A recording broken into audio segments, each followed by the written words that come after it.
সবাইকে বৈশাখী শুভেচ্ছা। কয়েকদিন আগে আমাদের বইমেলা হয়ে গেল।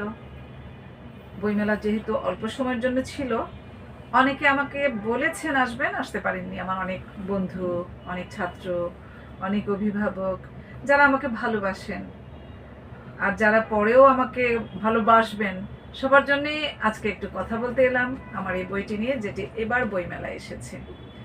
বইটা নাম হলো গল্পে গল্পে শিখি। এখানে 8টি গল্প আছে, বিভিন্ন রকম ঘটনা, বিভিন্ন রকম কথা বলতে চাওয়া, সব মিলিয়ে। তো সবগুলোই হয়েছে কিশোর গল্পের বই, কিশোর গল্প নিয়ে, কিশোরদের নিয়ে। যেহেতু ছোটদের সঙ্গে আমি জীবনে বেশিরভাগ সময় কাটিয়েছি, আর তাদের মনের জগৎটাও এত বিশাল, সেটা আবিষ্কার করা খুব সহজ কথা নয়।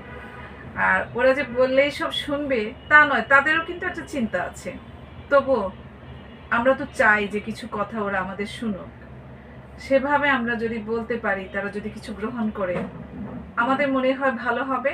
আবার ওদের কোনো চিন্তা আমরা নিতে পারি, নিয়ে সেভাবে করে আমরাও তাদের পথটা একটু দেখিয়ে দিতে পারি। কারণ আজকে যে একটু ছোট্ট মানুষ, এই একটু বড় হতে হতেই কিন্তু সে বিশ্বের মহাসড়কের পথে পা দিবে। তখন তার তো জেনে উঠতে হবে এই পথটা কতটুকু ভালো, কতটুকু মন্দ। সেজন্য আমরা যারা বড়, আমাদের উচিত তাদেরকে এই পৃথিবীটা একটু চিনিয়ে দেওয়া। তো একটা শিশুর পৃথিবী প্রথমে তো তার মা, তারপর তার ঘর, তারপর উঠোন, তারপর স্কুল, সমাজ, তারপর রাষ্ট্র, তারপর পেরিয়ে বিশ্ব নাগরিক হয়ে উঠবে সে। সেই বিশ্ব নাগরিক হয়ে ওঠার জন্য পথটা অত সহজ নয়। সেজন্য আমরা তাকে চেষ্টা করব কিভাবে এই চারপাশ চিনে চিনে আস্তে আস্তে সে নিজের পথটাকে আবিষ্কার করে নেবে। তো আমরা চাই বাচ্চারা হাসি খুশি বড় হোক, আমরা তাদেরকে খুব ভয়ের কোনো পরিবেশ না দেই, খুব চিন্তা চাপিয়ে না দেই। তারা আপন মনে বড় হোক, তার ভুল হবে, আমাদের বড়দেরও অনেক ভুল হয়, ভুল হবে, ভুল থেকে আবার শিখবে। কারা শেখাবে? আমরা যারা বড়, আমরাই শেখাবো। আবার আমরাও কোনোখান থেকে শিখবো। এই শেখার কিন্তু কোনো শেষ নেই, আমরা সবসময়ই শিখবো। তারপর বইটা নিয়ে কিছু বলি। এখানে গল্প আছে 8টা, সেই গল্পগুলোর নামগুলো বলি। প্রথম গল্পটা সুন্দর ও সুখী গ্রাম। একটা গ্রাম কিভাবে সুখী করা যায়, একটা ছোট্ট মানুষের চিন্তা থেকে সেই গ্রামটাকে আমরা সুন্দর করে দেখলাম। তারপর আছে মিলেমিশে থাকার আনন্দ। আমরা আসলে সবাই তো মিলেমিশে থাকতে চাই। এমনকি আমরা যা দেখি বড়রা, একটা দেশ আর একটা দেশের সাথে মিলেমিশে থাকতে চাই। আমরা কখনো কোনো যুদ্ধ চাই না, অশান্তি চাই না। তারপর অহংকার ভালো নয়। এটা একটা ছোট্ট চিন্তা মাথায় যদি একবার ঢুকে যে হ্যাঁ আমি অহংকার করব না, তাহলে আস্তে আস্তে সে আরেকজনকে বলবে। আস্তে আস্তে আমরা আর অহংকার করব না। আমরা শুধু ভালো কিছু কাজ করতে চাইবো, আমরা কিছু ভালো বন্ধু চাইবো, ভালো মানুষ চাইবো, যে এরা আমার চারপাশে থাকুক, আমরা যাতে আনন্দে চলতে পারি। তারপর আছে মায়ের বাড়ি ফেরা। সেইটা কোন মা যে বাইরে ছিল, এমন একজন মা যিনি বাড়ি ফিরেছেন। এটা একটা গল্পটা পড়লে আমার মনে হয় ছোট বন্ধুদেরও ভালো লাগবে, বড়দেরও ভালো লাগবে। আর আমি বড়দেরকে অনুরোধ করব, আপনারা বড়রা আগে বই পড়বেন, তারপর ছোটদেরকে পড়তে দিবেন, যাতে আপনি নিশ্চিন্ত থাকেন যে আপনার বাচ্চা বা আপনার ছোট ভাই বা ছোট বোন বা আপনার ছাত্র যেই হোক, যে ছোট, সে যেন এই গল্পটা পড়ে একটা দুটা লাইনও তার কাছে ভালো লাগতে পারে বা শেখার মতো কিছু থাকে বা আনন্দ পেতে পারে। কারণ অনেক সময় আমরা নিছক আনন্দের জন্য বই পড়ি, শুধু শেখার জন্য নয়। সেই আনন্দটাও কিন্তু একটা শেখা, একটা প্রাপ্তি।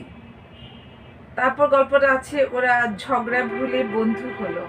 তার মানে কি, আমরা চাই না কেউ ঝগড়াটা পুষে রাখুক, এটা ভুলে যেতে হবে, আবার বন্ধু হতে হবে।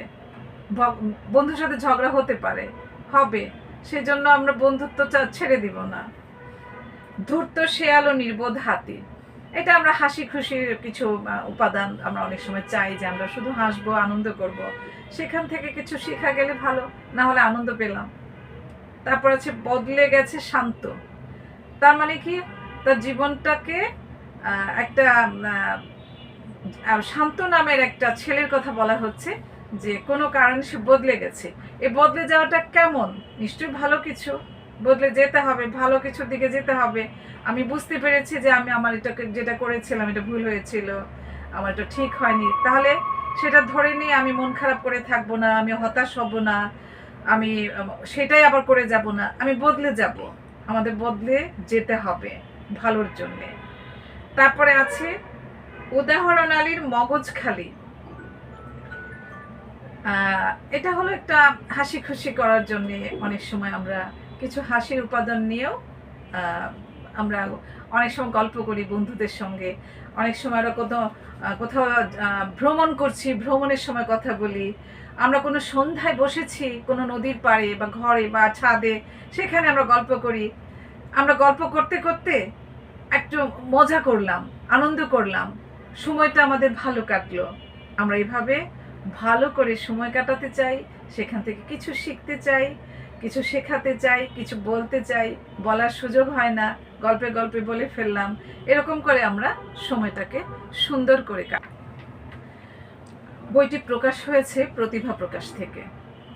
এটি পাওয়া যাবে রকমারি সহ যে কোনো অনলাইন থেকে। যারা ঘরে বসে পেতে চান এভাবে অর্ডার করে পেতে। বইটির মূল্য 160 টাকা। সবাই ভালো থাকবেন, পড়াশোনার সঙ্গে বইয়ের সঙ্গে থাকবেন, নিরাপদ থাকবেন।